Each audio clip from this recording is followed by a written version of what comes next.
လုံးပဲမင်္ဂလာပါရှင်ဒီနေ့မွန်ကအုံထမင်းကိုလွယ်လွယ်လေးနဲ့ဘယ်လိုချက်စားလို့ရတယ်ဆိုတာကိုပြောပြပေးမှာဖြစ်ပါတယ်ကြက်ဖောက်ရှာနေရကြက်ဖောက်ဒါဆိုမွန်အုံတို့အရင်သွားဝယ်ပါမယ်ဒီမှာ mix cream ကပြစ်တာ mix ကိုပဲ mix နဲ့ cream နဲ့2မျိုးရှိရတဲ့အားမှာမွန် mix ကိုပဲယူပါမယ် cream ကကြတော့နည်းနည်းပြစ်လို့မုံလုံးတဲ့နေရာတွေမှာသုံးတာပိုကောင်းပါတယ် mix ကကြတော့မွန်တို့အုံသီးကိုအရင်ညှစ်ထားတဲ့အတိုင်းပါပဲဒါလေးကမွန်းသုံးနေကြချက်ဖတစ်စိမ်လေးပါမွန်ဒါလေးနှစ်ဘူးဝယ်လိုက်ပါမယ်တီဟိုစီနဲ့စပီတီချောက်လေးပါဝယ်လာလိုက်ပါတယ်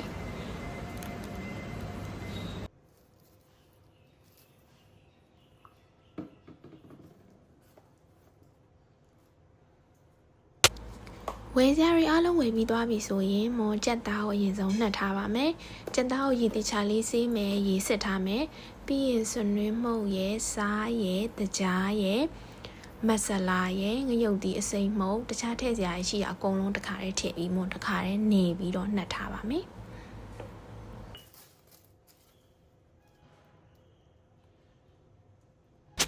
ငရုတ်သီးအစိမ်းမှုန့်စားလေးငရုတ်သီး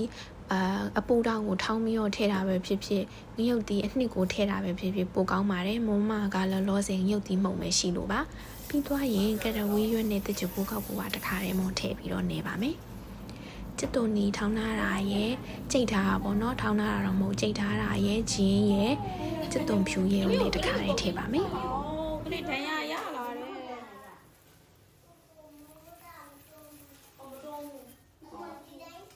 သူကကိုဖြစ်တာခလေးက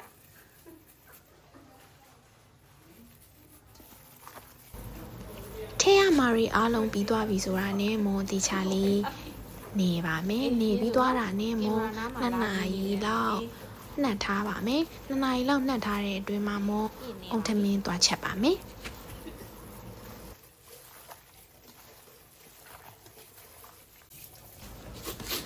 ချက်သားနေထားတဲ့ဒီကိုမွန်ချက်သွန်နေကြော်ပြီးသားနည်းနည်းပါထည့်လိုက်ပါတယ်အနှစ်ပိုရအောင်လို့ပါအနက်လေးပုံမွေးပါတယ်ကုန်နေလို့ပြီးရင်တော့မွန်နှက်ထားလိုက်ပါပြီ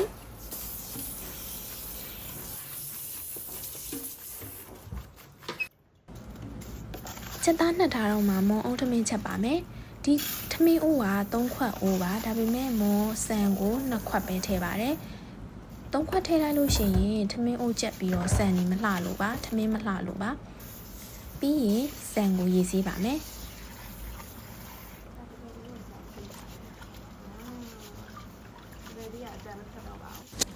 ဆန်ဆေးပြီးသွားရင်ရေနဲ့အုံနို့နဲ့ထည့်ပါမယ်မွန်ကတော့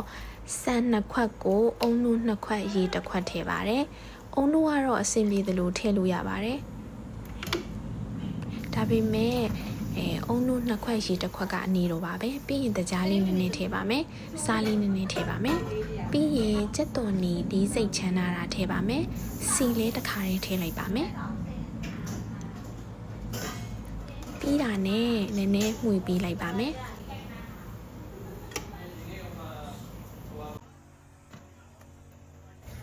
အခုမိုးနေထားတဲ့ကြက်သားကိုလုံးချက်ပါတော့မယ်နေထားတဲ့ကြက်သားကိုအိုးထဲကိုထည့်မယ်ပြီးသွားရင်စီထည့်ပါမယ်စီကိုမိုးပုံမှန်ချက်နေကြတဲ့နည်းနည်းလေးပို့ထည့်ထားပါတယ်ပုံမှန်ဆိုရင်တော့မိုးစီနည်းနည်းပဲသုံးတာပါစီအများကြီးမိုးမစားပါဘူးပြီးသွားရင်အဖုံးလေးအုပ်ပြီးတော့ခဏစီပြန်လာတဲ့အထိတည်ထားလိုက်ပါမယ်ရှင်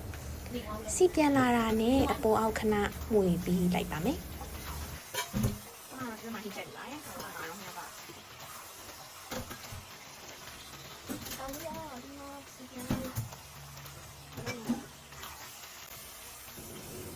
ကြက်သားကစီလဲပြန်သွားပြီးနေထားတဲ့ကြက်သွန်လေးကြက်သွန်ဖြူလေးရဲ့အနံ့လေးပျောက်သွားပြီဆိုလို့ရှိရင်တော့မွန်ရေမြုပ်အောင်ထည့်ပြီးတော့တည်ထားလိုက်ပါမယ်ကြက်သားနူးရဲ့အထိတည်ထားလိုက်ပါမယ်ရှင်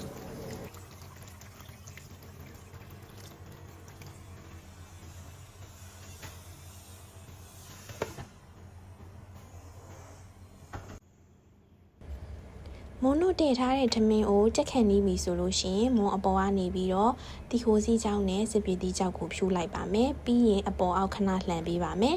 အပေါ်အောက်လှန်ပြီးတာနဲ့အဖုံးပြန်အုပ်ပြီးတော့မူလအတိုင်းပြန်တည်ထားလိုက်ပါမယ်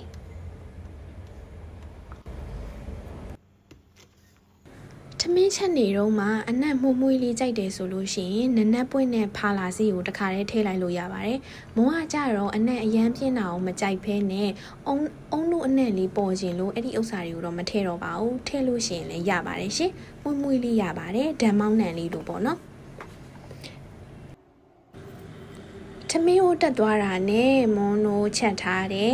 အုံထမင်းမွေးလေးရသွားပါပြီဒါကမွန်3လုံးအိုးကို3လုံးချက်ထားလို့အဲ့လိုအခုလိုအရန်ပြည့်ကျက်နေရပါတော့3လုံးအိုးကို2လုံးပဲချက်တာတော့အကောင်းဆုံးပါဒါကတော့အုံထမင်းနဲ့တွဲစားဖို့ချင်မောင်ဟင်းမှာချင်မောင်ရက်ကိုကြက်ရိုးနဲ့ချက်ပါတယ်မွန်တို့ဒီမှာကျတော့ချင်မောင်ရွက်အနုလေးတွေဝယ်လို့မရလို့အကျန်းကြီးတွေပဲရှိပါတယ်အဲ့ဒါနဲ့ပဲချက်ရပါတယ်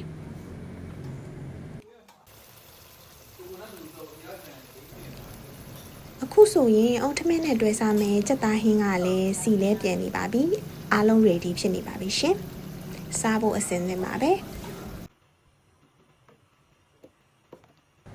ချင်မောင်ဟင်းလည်းကြက်ပါပြီချင်မောင်ဟင်းနဲ့ကိုမွန်ကကြက်သွန်ဖြူထောင်းထားတာနဲ့ငရုတ်သီးစိမ်းလေးပါထည့်လိုက်ပါတယ်ချစ်ချင်းဆက်ဆက်လေးဖြစ်သွားအောင်လို့ပါ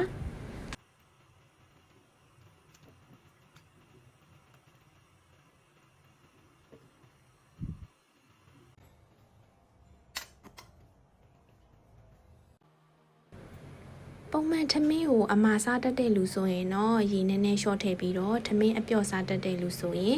ရေလေးနည်းနည်းလေးပို့ထည့်ပေးပါနော်မွန်းကတော့ပုံမှန်ထမင်းအနေထားချက်ထားတာပါ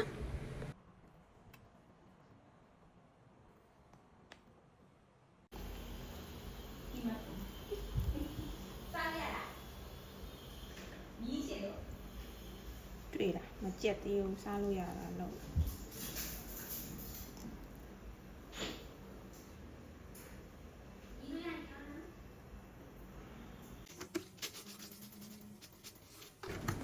ဒါကတော့မွန်အုံထမင်းနဲ့စားဖို့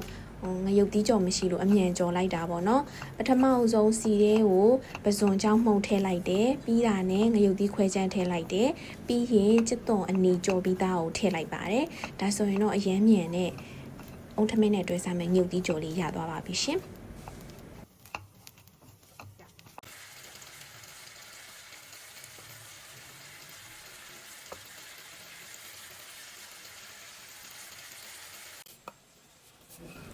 အုတ်ထမင်းနဲ့စားဖို့ကြော်ပြီးမဲ့ကြော်တာနည်းနည်းများသွားလို့ဘူးလေးနဲ့ထည့်ပြီးတော့နောက်နေ့စားဖို့အတွက်ချန်ထားလိုက်ပါတယ်